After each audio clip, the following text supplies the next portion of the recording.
नमो अरिहंताणं नमो सिद्धाणं नमो आयरीयाणं नमो वज्झायाणं नमो लोये सौसाहूणं सिद्धं शुद्धं परमीय जिणिन्दवर्णेमि चन्दमकलङ्कं गुणरयणभूषणुदयं जीवस्य परुवणं वोच्छम्। 1008 श्री मूलनायक आदिनाथ भगवान की जय। 1008 श्री गोमटेश्वर बाहुबली भगवान की जय। द्वासांग जिनवाणी माता की जय। आचार्य श्रेष्ठ आचार्य गुरुवर श्री 108 नेमिचंद्र सिद्धांत चक्रवर्ती महाराज की जय। आचार्य श्रेष्ठ आचार्य गुरुवर श्री 108 विद्यासागर जी महामुनि राज की जय। तीर्थ चक्रवर्ती जगत पूज्य निर्यापक श्रमण मुनि पुंगव श्री 108 सुधा सागर जी महाराज की जय। समस्त मुनि संघ की जय। आचार्य नेमिचंद्र सिद्धांत चक्रवर्ती महाराज द्वारा रचित श्री जीवकांड जी ग्रंथराज की स्वाध्याय श्रृंखला में जीव समास पर अपनी विस्तार से चर्चा चल रही है। जीव समास का वर्णन यहाँ पर 4 प्रकार से किया जा रहा है। स्थान की अपेक्षा, योनि की अपेक्षा, शरीर की अवगाहना की अपेक्षा और कुल की अपेक्षा। इनमें से स्थान की अपेक्षा अपन ने जीव समास के बारे में समझा था, जिसमें इन्होंने जीव के भेद प्रभेद करते हुए 14 जीव समास, 19 जीव समास, 38 जीव समास, 57 जीव समास और 98 जीव समास का वर्णन किया था। पूर्व कक्षाओं में अभी अपन ने योनि की अपेक्षा जीव समास को समझना प्रारंभ किया था और पूर्व की 2 कक्षाओं में अपन ने योनि की अपेक्षा जीव समास के कितने प्रकार से भेद प्रभेद किए जाते हैं इसको समझा था। सबसे पहले इधर इन्होंने योनि के 2 प्रकार से भेद किए थे, आकार योनि और गुण योनि। आकार योनि में पूर्वोन्नत योनि, वंशपत्र योनि और संख्यावर्त योनि, ऐसे 3 भेद किए थे। संख्यावर्त योनि की विशेषता है कि यहाँ पर गर्भ नहीं ठहरता है। पूर्वोन्नत योनि की विशेषता है कि जो महान आत्माएं होती हैं तीर्थंकर आदि, वो इसी पूर्वोन्नत योनि से जन्म लेते हैं। और जो वंशपत्र योनि है, यहाँ पर सामान्य व्यक्ति या सामान्य जन जन्म लेते हैं। योनि आधार है और जन्म आधेय है। योनि के आधार पर ही जन्म होता है। ऐसा जन्म 3 प्रकार का कहा गया था, सम्मूर्छन, गर्भ और उत्पाद जन्म। जहां पर रज और वीर्य की आवश्यकता नहीं होती, वातावरण के अनुसार ही जीवों का जन्म होता है, वो सम्मूर्छन जन्म है। किसी निश्चित स्थान विशेष पर देवनारकियों का जो जन्म होता है वो उत्पाद जन्म है। और माता के उदर में रज वीर्य के मिलने से जो जन्म होता है वो गर्भ जन्म कहलाता है। इन सम्मूर्छन, गर्भ और उत्पाद जन्मों की जो 3 प्रकार की आकार योनि कही, तो इसी तरह से 9 प्रकार की गुण योनियों का भी वर्णन किया जाता है, जिसमें 3 भेद बनाए जाते हैं, सचित्त अचित्त सचित्ताचित्त का, शीत उष्ण शीतोष्ण का, समृत विवृत और समृत विवृत का। फिर तीनों प्रकार के जन्मों में इन 9 प्रकार की योनियों का समायोजन किया जाता है कि यदि मान लो हम उत्पाद जन्म लगाएं तो उत्पाद जन्म में सचित्त योनि होगी कि अचित्त होगी कि सचित्ताचित्त होगी, शीत होगी कि उष्ण होगी कि शीतोष्ण होगी। इस प्रकार से सभी प्रकार के जन्मों के साथ कौन सी योनि पाई जाती है इसका वर्णन इन्होंने 4-5 गाथाओं में किया था, जिसमें इधर इन्होंने बताया था कि जो उत्पाद जन्म होता है उनके अचित्त योनि होती है, जो गर्भ जन्म वाले होते हैं उनके मिश्र होती है, सचित्त भी और अचित्त भी दोनों प्रकार का मिश्रण होता है। और सम्मूर्छन जन्म वालों के 3 प्रकार की योनियां होती हैं, सचित्त भी, अचित्त भी और सचित्ताचित्त भी। इसी तरह से शीत उष्ण शीतोष्ण में बात कही गई थी कि जो उत्पाद जन्म वाले हैं इनके शीत और उष्ण ये 2 प्रकार की होती हैं। और शेषे जितने भी शेष जीव हैं, मतलब गर्भ जन्म वाले और सम्मूर्छन जन्म वाले, इनके सभी प्रकार की योनियां पाई जाती हैं। फिर अपन ने समृत विवृत और समृत विवृत में देखा था, तो जो उत्पाद जन्म वाले हैं और एक इंद्रिय जीव हैं इनके समृत योनि होती है। विकलेंद्रियों के विवृत योनि होती है, गर्भजों के मिश्र योनि होती है और सम्मूर्छन पंचेंद्रियों के विकलत्रयों के समान विवृत योनि होती है। ये सामान्य से संक्षिप्त योनि के 9 भेद किए जाते हैं या सामान्य वर्णन किया जाता है। इसके बाद जब विशेष वर्णन किया तो इन 9 योनियों के 84 लाख भेद बन जाते हैं, जिनको हम 84 लाख योनियां भी कहते हैं, जिसमें नित्य निगोद, इतर निगोद और धातु शब्द का प्रयोग किया था, जिसके भेद 4 करते हैं: पृथ्वी कायक, जल कायक, अग्नि कायक और वायु कायक। इन 6 प्रकार के जीवों के 7-7 लाख योनियां होती हैं। विकलत्रयों के सबके 2-2 लाख होंगे तो 6 लाख योनियां होती हैं। पंचेंद्रियों में देवता, नारकी और त्रियंच, इन सबके 4-4 लाख योनियां होती हैं। जो प्रत्येक वनस्पति है इनके 10 लाख योनियां होती हैं और जो मनुष्य हैं उनके 14 लाख योनियां होती हैं। इस प्रकार से 84 लाख योनियों का वर्णन इधर किया गया था। फिर इधर इन्होंने ये बताया था कौन सी गति वालों के कौन सा जन्म होता है। तो देव और नारकियों के उत्पाद जन्म होता है। शेष बचे हुए मनुष्य और त्रियंश हैं उनके गर्भ जन्म भी होता है और सम्मूर्छन जन्म भी होता है। तो जो अपर्याप्तक मनुष्य होते हैं और 1 इंद्री से 4 इंद्री तक के जीव हैं, इनके सम्मूर्छन जन्म होता है। बाकी पर्याप्त मनुष्यों का गर्भ जन्म ही होता है और जो पंचेंद्रीय त्रियंच हैं, इन पंचेंद्रीय त्रियंचों का गर्भ और सम्मूर्छन दोनों प्रकार का जन्म हो सकता है। यहां पर भी विशेषता ये देनी है कि यदि वो कर्म भूमि के हैं तो दोनों प्रकार का जन्म होगा और यदि वो भोग भूमि के हैं तो वहां पर गर्भ जन्म ही होता है, वहां सम्मूर्छन जन्म नहीं होता। फिर इधर उन्होंने पर्याप्तक, अपर्याप्तक, लब्ध पर्याप्तक आदि की बात करी थी कि लब्ध पर्याप्तक जीव कहां कहां होते हैं और कहां नहीं होते। तब इधर इन्होंने स्पष्ट किया था कि जो उत्पाद जन्म वाले और गर्भ जन्म वाले जीव हैं, इनमें लब्ध पर्याप्तक नहीं होते, लेकिन जितने सम्मूर्छन जन्म वाले मनुष्य हैं, ये नियम से लब्ध पर्याप्तक ही होते हैं। इस प्रकार का ये सिद्धांत अपन को समझना है। फिर इसके बाद इन्होंने लिंग की चर्चा की थी, कौन सी गति में कौन से लिंग वाले जीव पाए जाते हैं। तो लिंग 3 प्रकार के होते हैं, स्त्रीलिंग, पुल्लिंग और नपुंसक लिंग। तो अपन सभी ने पढ़ा है नारक, सम्मूर्छनो, नपुंसकानी। जितने नारकी जीव हैं ये भी नपुंसक होते हैं और जितने सम्मूर्छन जन्म वाले जीव हैं ये भी नपुंसक होते हैं। तो सम्मूर्छन जन्म निकल गया और नारकी निकल गए। अब उत्पाद जन्म में देव और बचे हैं। तो देवों का कौन सा होता है, वहां पर नपुंसक वेद नहीं होता है, वहां केवल 2 भेद होते हैं, स्त्री वेद और पुरुष वेद। अब जो बचे हुए गर्भ जन्म वाले मनुष्य और त्रियंच हैं, तो इन गर्भ जन्म वाले मनुष्य त्रियंचों में तीनों भी वेद पाए जा सकते हैं। अब तीनों वेद जब पाए जाएंगे तो यहां पर भी अपन को विशेषता देखनी है कि यदि भोग भूमि की बात कर रहे हैं तो वहां भोग भूमि में केवल 2 वेद ही होंगे, स्त्री वेद और पुरुष वेद। जो कर्म भूमि है यहां पर नपुंसक वेद भी हो सकता है, ऐसा अपन को समझना है। इस प्रकार से जीव के भेद प्रभेद या जीवों का एक समूह बना करके इधर इन्होंने जीव समास का वर्णन किया है। अब तीसरा भेद जो आएगा, स्थान की अपेक्षा हो गया, योनि की अपेक्षा हो गया। अब तीसरा है शरीर की अवगाहना की अपेक्षा जीव कितने प्रकार के होते हैं और उनकी क्या क्या विशेषताएं होती हैं, ये अब आगामी गाथाओं में वर्णन कर रहे हैं। इसका वर्णन भी लगभग 15-20 गाथाओं में आएगा, जिसमें प्रारंभ की 3-4 गाथाएं सरल हैं, फिर उसके बाद थोड़ी सी कठिन है, फिर उसके बाद की और ज्यादा कठिन है लेकिन फिर भी इनको समझने का प्रयास करेंगे। जब ये सिलेबस का डिसाइड हो रहा था तो महाराज श्री के पास एक खबर पहुंची थी कि श्री जीवकांड जी ग्रंथराज अपन कोर्स में रख रहे हैं और इनमें से कुछ चयनित गाथाएं कोर्स में रखी जाएंगी। तो पहले जो कमेटी ने निर्णय किया था वो यही किया था कि चयनित गाथाओं को रखेंगे और ज्यादा जो कठिन गाथाएं हैं उन कठिन गाथाओं को अपन सिलेबस में नहीं रखेंगे। लेकिन जब ये बात महाराज श्री के पास पहुंची तो महाराज श्री ने स्पष्ट निर्देश दिया कि किसी भी गाथा को हटाना नहीं है। हम ये नहीं कह सकते हैं कि नेमिचंद्र आचार्य महाराज ने ये जो 500-700 गाथाएं लिखी हैं, इनमें से ये गाथाएं अच्छी हैं या सरल हैं या ये पढ़ने योग्य हैं और ये वाली गाथाएं पढ़ने योग्य नहीं है। नहीं, हम चयनित शब्द का प्रयोग नहीं करेंगे। पूरा ग्रंथ कोर्स में है और सभी प्रकार की गाथाओं को पढ़ना है। ये बात अलग है कि हमारी समझ में आएगी या नहीं आएगी, ये अलग बात है। तो वही आशीर्वाद और निर्देश का पालन करते हुए हम सभी भी इस ग्रंथ को पूर्ण रूप से पढ़ने का प्रयास करेंगे। अभी हमने इनको पढ़ने का प्रयास किया है, तो शुरू की जो 3 गाथाएं अभी सरल हैं, ये तो बिल्कुल समझ में आ रही हैं। बाद की जो 5 गाथाएं थी जो थोड़ी सी ज्यादा कठिन है, उनका एक चार्ट वगैरह भी बनाया गया है। काफी कुछ समझने के बाद वो चार्ट समझ में आ गया, तो वो 5 गाथाएं भी हम आपको समझाने का प्रयास करेंगे। उसके बाद जो करीब 7, 8, 10 गाथाएं हैं, थोड़ी सी कठिन पड़ रही हैं, लेकिन फिर भी जितना हमसे बन पड़ेगा उतना अपन समझने का प्रयास करेंगे।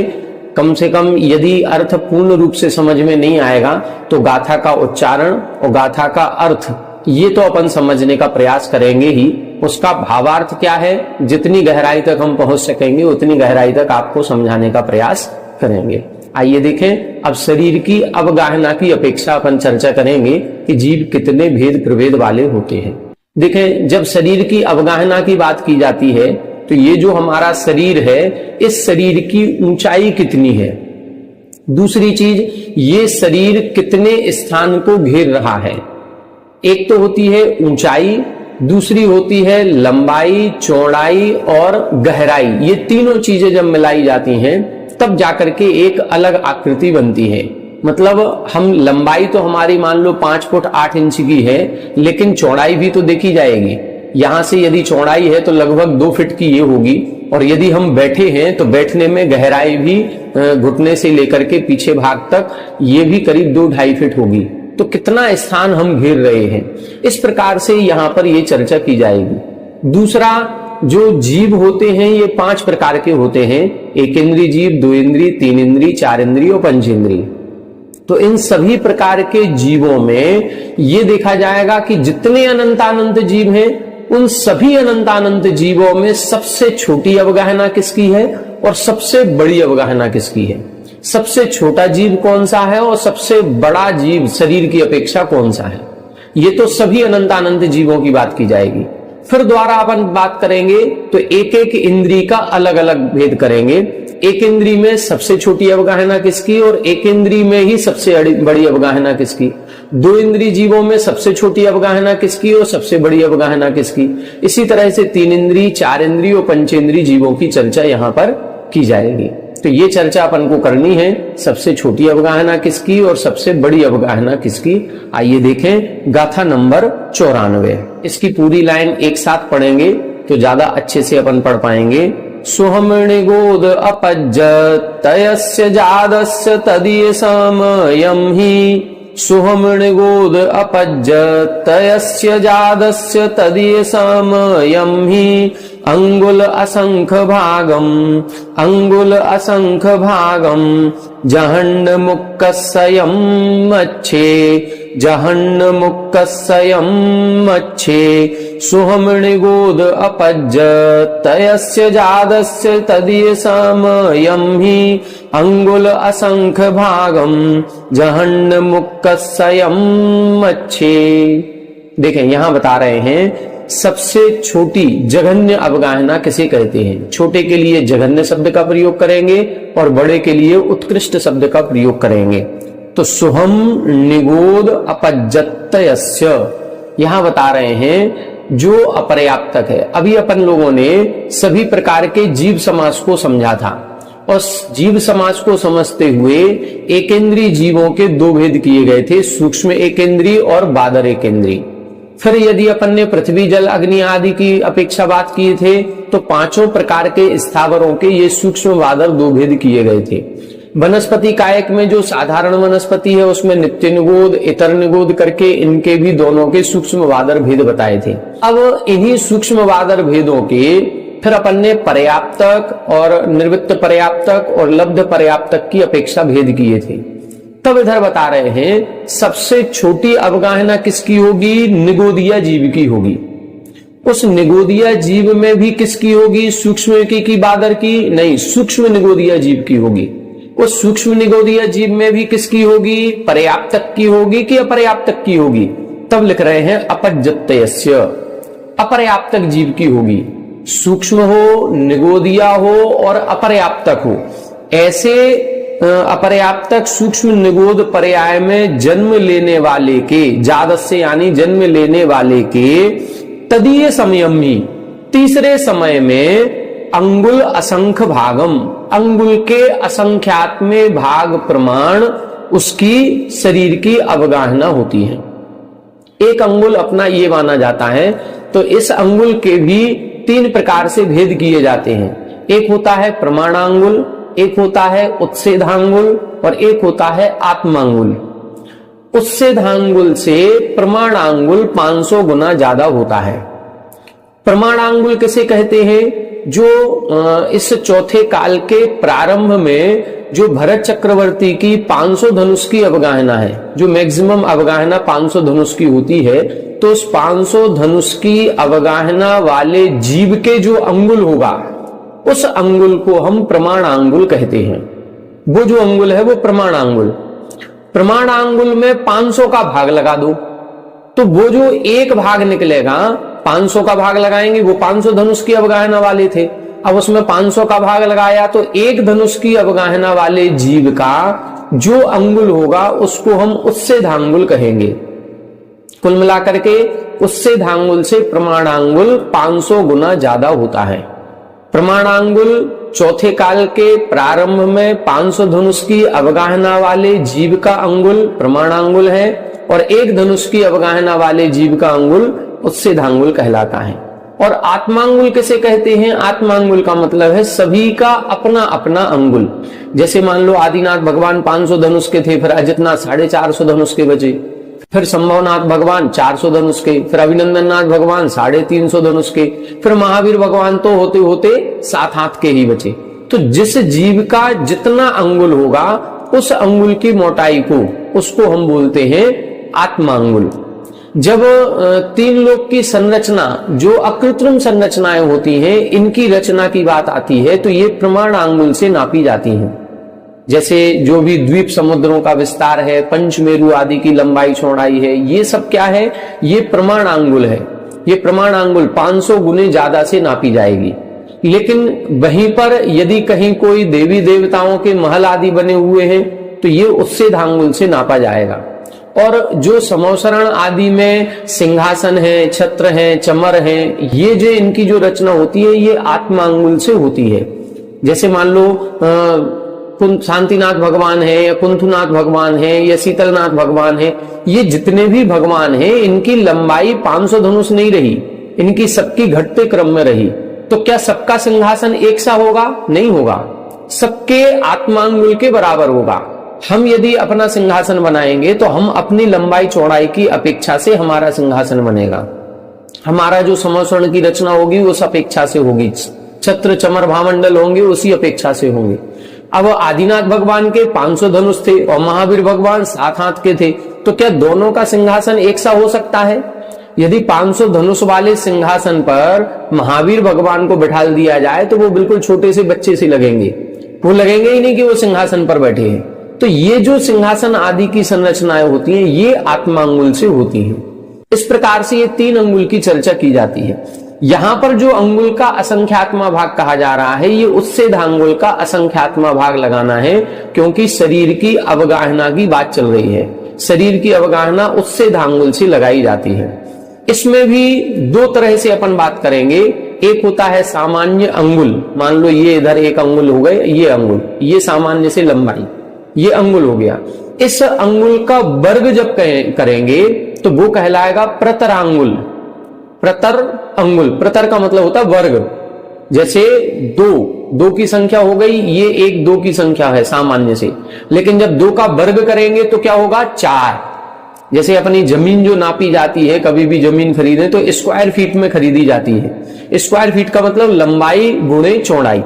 जब अपन लंबाई चौड़ाई का गुणा करते हैं तो वो स्क्वायर फीट कहलाता है।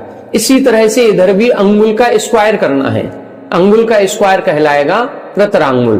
और अंगुल का घन कर दें, लंबाई गुणे चौड़ाई गुणे ऊंचाई या गहराई, उसको बोलते हैं घनांगुल।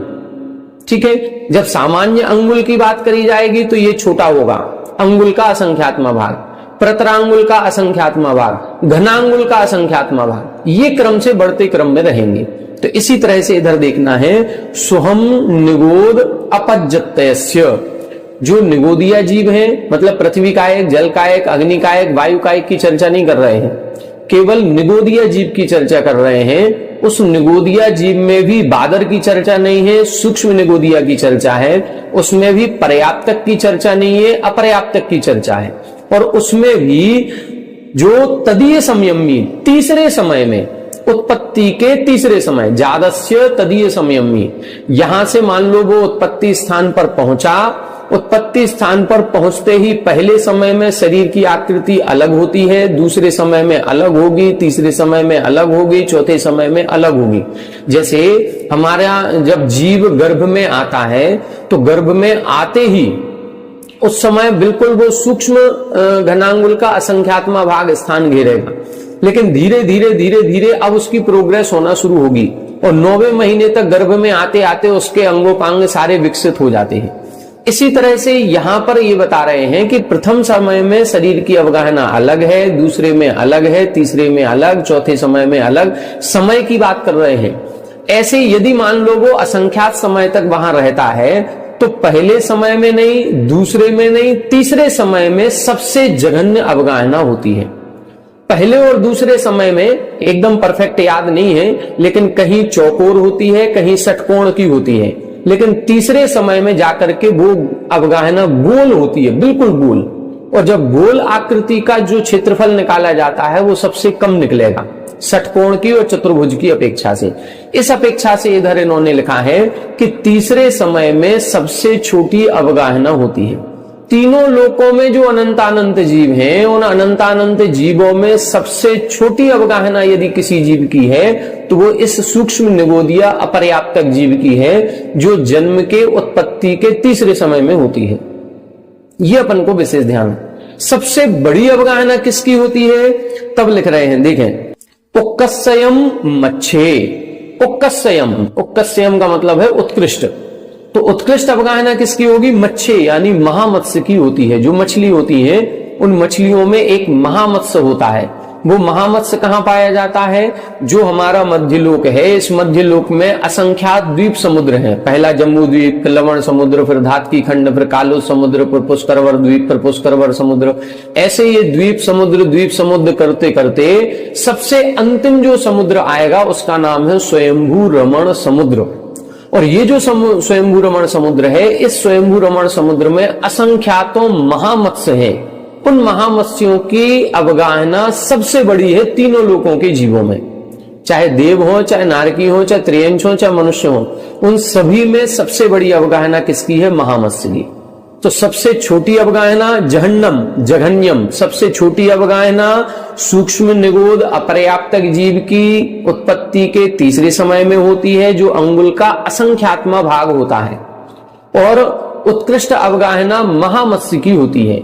इस महामत्स्य की उत्कृष्ट अवगाहना जब ग्रंथों में पढ़ेंगे तो यह 1000 योजन लंबा होता है। इसकी लंबाई कितनी है? 1000 योजन। और ये कौन सा योजन लगाएंगे? लघु योजन की महायोजन। हमने बताया शरीर की अवगाहना है, इसलिए उससे धांगुल की चर्चा की जाएगी। और उससे धांगुल से जो योजन बनेगा वो लघु योजन कहलाता है। प्रमाणांगुल से जो योजन बनेगा वो महायोजन कहलाता है। 24 अंगुल का एक हाथ होता है, 4 हाथ का एक धनुष होता है, 2000 धनुष का एक कोष होता है, और ऐसे 4 कोष का एक योजन होता है। तो ऐसे अपन को ये प्रमाण याद रखना है। 24 अंगुल का एक हाथ, 4 हाथ का एक धनुष, 2000 धनुष का एक कोष और 4 कोष का एक योजन। ये जो एक योजन 4 कोष का कहा है, ये लघु योजन की अपेक्षा बात करी जा रही है। एक कोष 2 मील का होता है और 1 मील में 1.6 लगभग 1.5 किलोमीटर होते हैं। तो एक कोष जो होता है वो लगभग 3.2 किलोमीटर का होता है। अब यदि एक योजन में 4 कोष माने जा रहे हैं तो एक योजन हो गया लगभग 12.8 किलोमीटर, लगभग 13 किलोमीटर का। अब ऐसे 1000 योजन लंबा है। उसकी लंबाई कितनी? 1000 योजन। और 1000 योजन की लंबाई सोचो, लगभग 13,000 किलोमीटर, 12,800 किलोमीटर लंबा वो महामत्स्य है। एक ही जीव। हमारा जो भारत है, कश्मीर से कन्याकुमारी लगभग 3500 किलोमीटर है। इससे भी 3 गुना 4 गुना ज्यादा हो रहा है। 12,800 किलोमीटर का एक जो लंबाई बन रही है, ये महामत्स्य की एक जीव की लंबाई है। इसकी चौड़ाई होती है 500 योजन की। 500 योजन मतलब लगभग 6,400 किलोमीटर की चौड़ाई। और फिर इसकी ऊंचाई जो होती है वो भी 250 योजन की होती है। बड़े बड़े पर्वत भी नीचे रह जाएंगे उसकी ऊंचाई के सामने। 250 योजन की ऊंचाई, लगभग 3,200 किलोमीटर का, इतनी ऊंचाई। अब ये एक जीव है महामत्स्य। इतनी बड़ी अवगाहना किसी भी जीव की नहीं होती, और ऐसी अवगाहना वाले जीव एक नहीं है, ऐसी बड़ी अवगाहना वाले असंख्यातों जीव उस स्वयंभू रमण समुद्र में रहते हैं। अब स्वयंभू रमण समुद्र का विस्तार कितना होगा तो आप लगा लें। जम्मू द्वीप का 1 लाख योजन था तो लवण समुद्र का 2 लाख योजन हो गया था। डबल दुगने दुगने विस्तार वाले द्वीप समुद्र हैं। तो अब अंतिम समुद्र तक कितना दुगना होता जाएगा। अपन 8वें द्वीप की, जब नंदीश्वर द्वीप की पूजन पढ़ते हैं, तो 8वें द्वीप का ही जो विस्तार है 163 कोटि जो जन्महा लाख 84 एक दिशी में लहा, उसका एक दिशा में विस्तार 163 करोड़ 84 लाख योजन है। ये तो 8वें नंबर का है। और असंख्यातवें नंबर का जो समुद्र आएगा उसका विस्तार कितना होगा, असंख्यातों योजनों का होगा, असंख्यातों योजनों का। इसीलिए वहां पर ऐसे 1,000 योजन के असंख्यातों महामत्स्य होते हैं। ये सम्मूर्छन जन्म वाले होते हैं। और जब आप लोग सर्वार सिद्धि का 8वां सूत्र पढ़ेंगे तो इन असंख्यातों महामत्स्यों में कई सारे जीव, असंख्यातों जीव पंचम गुण स्थानवर्ती हैं। पंचम गुण स्थानवर्ती देशवृत्ति है। तो इस प्रकार से अपन को देखना है। जब 8वां सूत्र पढ़ेंगे तो उसमें इनकी संख्या आती है कि पंचम गुण स्थानवर्ती त्रियंच। ये त्रियंच असंख्यात हैं। तो असंख्यात कहां हो जाएंगे, ये इस स्वयंभू रमण समुद्र के महामत्स्यों की अपेक्षा से हो जाते हैं। तो ऐसे महामत्स्य जो है ये उत्कृष्ट अवगाहना के जीव कहलाते हैं। एक गाथा और देखें। अब आगे इंद्रियों की अपेक्षा यहां पर वर्णन कर रहे हैं। अब एक एक इंद्री का अलग अलग बताएंगे, किसकी जघन्य अवगाहना, किसकी उत्कृष्ट अवगाहना। साह्य सहस्यमेकम, साह्य सहस्यमेकम, वारम कोशूणमेकमेकं च, वारम कोशूणमेकमेकं च, जोयण सहस्रदीहं, जोयण सहस्रदीहं, पम्मे वियले महामच्छे, पम्मे वियले महामच्छे, साह्य सहस्यमेकं, वारं कोशूणमेकमेकं च, जोयण सहस्रदीहं, पम्मे वियले महामच्छे। अब देखें, अब इंद्रियों की अपेक्षा बता रहे हैं। एक एक इंद्रिय की अपेक्षा अलग अलग अवगाहना देखें। साह्य सहस्रम एकम, साह्य सहस्र, सहस्र का मतलब सहस्र, हजार, एकम का मतलब 1000। साह्य यानी कुछ अधिक, कुछ अधिक 1000 योजन। फिर वारम, वारम का मतलब है 12। फिर कोशूणम एकम मतलब कोश ऊन एकम, एक में एक कोश कम करना है, और एक कम, और बाद में लिखा एक। ये क्या लगाना है, जोयण, जोयण का मतलब है योजन। ये योजन अपन को सभी में लगाना है। ये योजन शब्द सभी में लगाएंगे। साह्य सहस्रमेकम जोयण मतलब साधिक 1000 योजन। फिर 12 योजन मतलब 12 योजन। कोशूण एकम जोयण, कोशूण यानी एक कोस कम, कोस ऊन, ऊन का मतलब होता है कम, तो एक कोस कम 1 योजन, और फिर एक कमच, और फिर 1 योजन। ऐसे ये सहस्र दीहम, सहस्र का मतलब सहस्र, दीहम यानी दीर्घम, एक कमच जोयण सहस्र दीहम, 1000 योजन दीर्घ यानी लंबा। ये क्या क्या चीजें हैं, तो पम्मे, पम्मे का मतलब पद्मे, पद्म का मतलब कमल। फिर बीएलए, बीएलए का मतलब विकलेंद्रियों में 2 इंद्री, 3 इंद्री, 4 इंद्री, और फिर महामच्छे यानी महामत्स्य में। अब ये पांचों की अवगाहना बता रहे हैं, क्रम से लगाना है। देखें गाथा को बहुत अच्छी सावधानी से लगाएं। साह्य सहस्रम एकम जोण पम्मे, मतलब 1000 योजन से कुछ अधिक का पद्म यानी कमल होता है। एक इंद्रियों में सबसे अधिक अवगाहना किसकी है? कमल की है। वो कमल कितना बड़ा है? साधिक 1000 योजन का। 1000 योजन से कुछ अधिक का कमल होता है। दूसरा, 2 इंद्रियों में किसकी है? 12 जोयण, मतलब 12 योजन की। तो 12 योजन की 2 इंद्रिय जीवों की अवगाहना होती है। किसकी होती है? इसका नाम आगे बताएंगे अगली गाथा में। फिर लिखा कोशूणम एकम, 1 योजन में 1 कोष कम। अब 1 योजन में 1 कोष कम करेंगे। हमने बताया था कि 4 कोष का 1 योजन होता है। अब 4 कोष का 1 योजन है और उसमें से 1 कोष कम कर दें तो कितना बचा? 3 कोष। तो 3 कोष की उत्कृष्ट अवगाहना होती है। किसकी? 3 इंद्रियों की। 2 इंद्रियों की 12 योजन, 3 इंद्रियों की 3 कोष की। 4 इंद्रियों की एक कम योजन, 1 योजन। 4 इंद्रिय में 1 योजन की अवगाहना होती है। और पंचेंद्रिय जीवों में जोयण सहस्र दीहम, और पंचेंद्रिय जीवों में 1000 योजन लंबा जो महामत्स्य है उसकी अवगाहना होती है। तो 5 इंद्रियों के उत्कृष्ट अवगाहना बता रहे हैं। 1 इंद्रियों में कमल होता है जिसकी अवगाहना 1000 योजन से कुछ अधिक है। 2 इंद्रियों में 12 योजन की लंबाई वाला कोई जीव है। 3 इंद्रियों में 3 कोष की लंबाई वाला कोई जीव है। 4 इंद्रियों में 1 योजन की लंबाई वाला कोई जीव, और पंचेंद्रियों में 1000 योजन लंबा महामत्स्य होता है। अब आपके प्रश्न मन में आ रहा होगा कि यहां पर महामत्स्य की लंबाई 1000 योजन लिखी और पद्म कमल की जो लंबाई है वो साह्य कुछ अधिक शब्द लगाया, 1000 योजन से भी कुछ अधिक है। तो फिर जब पिछली गाथा में सबसे जघन्य अवगाहना और सबसे उत्कृष्ट अवगाहना जो बताई थी, तो उसमें महामत्स्य को सबसे अधिक क्यों लिखा? वहां पर पद्म को लिखना चाहिए था, क्योंकि पद्म की अवगाहना कुछ अधिक 1000 योजन है और महामत्स्य की 1000 योजन है। तो हमने आपको बताया था कि यहां पर जो ले रहे हैं ये घन की अपेक्षा ले रहे हैं।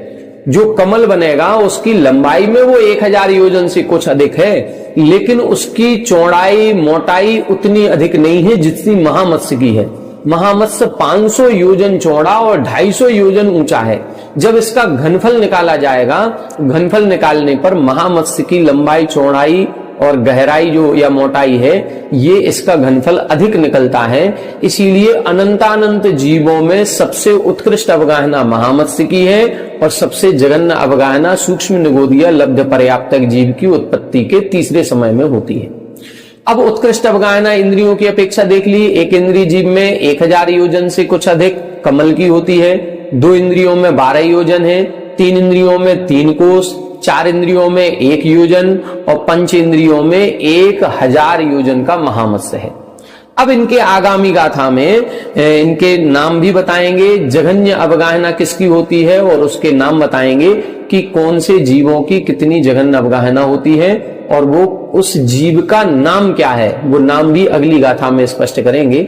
आज की कक्षा में अपना समय हो गया। आज की कक्षा में इतना ही। आगामी कक्षा में आगामी विषय को अपन पढ़ने का प्रयास करेंगे। तब तक आप सभी हमारे साथ बने रहें। सभी को जय जगन्नाथ।